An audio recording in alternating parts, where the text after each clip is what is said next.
paint. Yes, You're sir. always trying to get more. He already has 11 assists.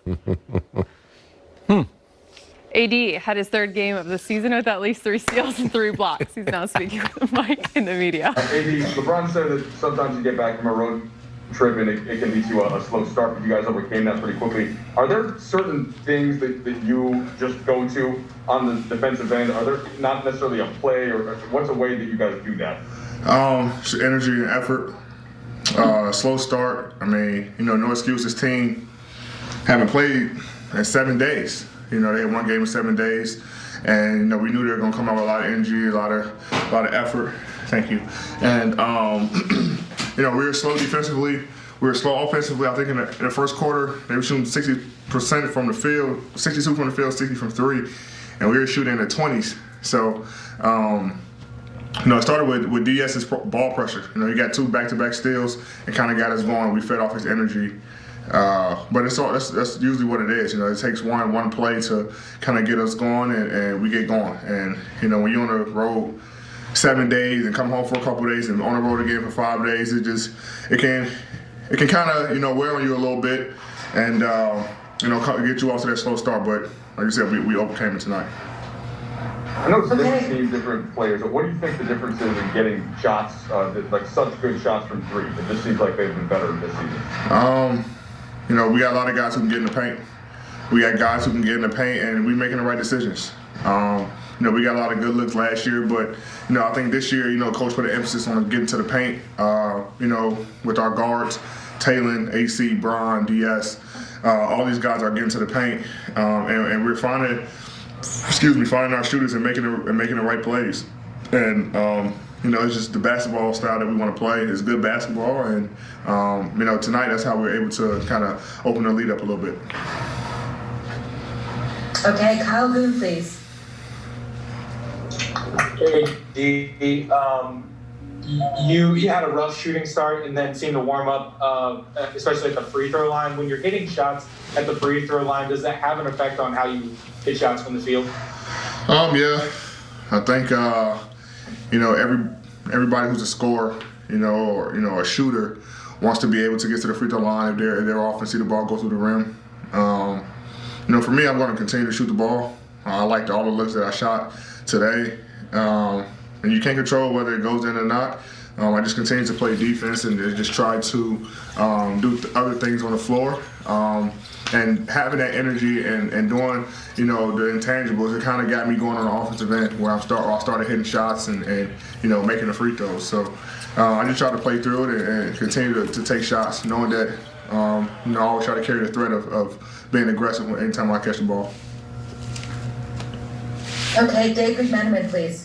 AJ, I'm only asking you this because Frank came out and said earlier in the week that LeBron is the best shooter on the team.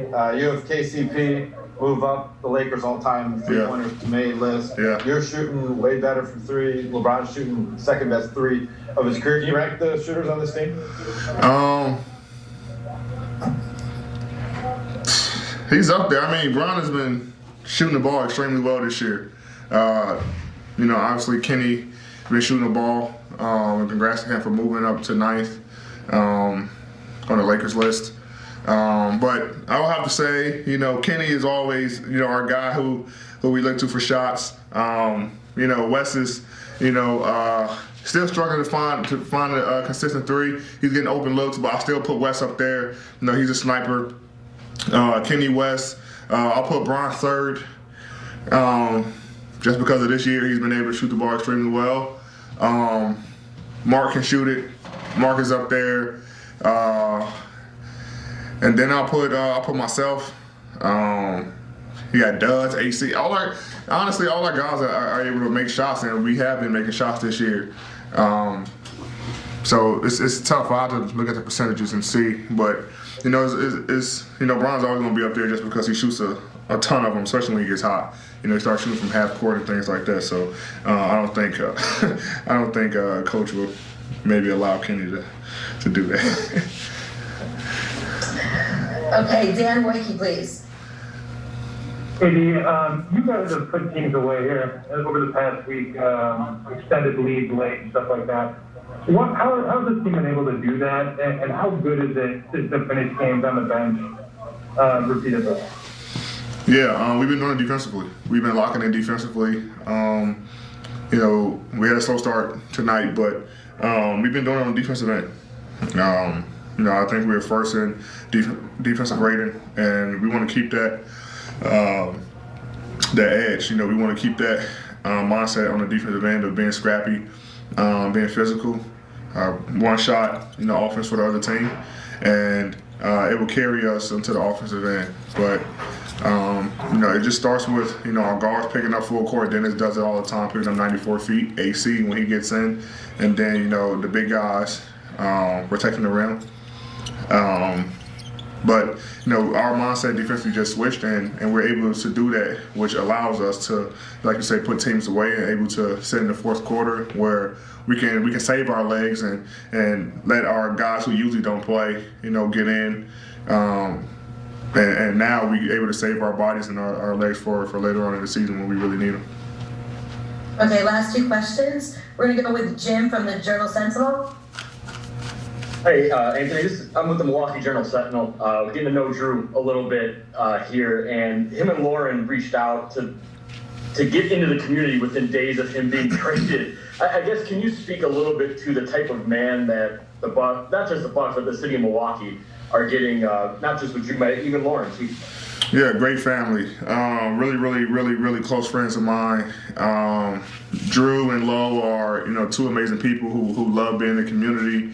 Everyone knows the story that you know their family went through with Lo, and you know, that's a family who, you know, everybody seems to, you know, get drawn to because of their love and support that they have for you know, any community that they're in. And you know, I think the city of, you know, Milwaukee and the state of Wisconsin is getting, you know, two people who are genuine people who really love being in the community and want to help you know, everyone around them, no matter what it is. And so, you know, like I say, really good friends of mine, and you know, you guys are getting really good, genuine people.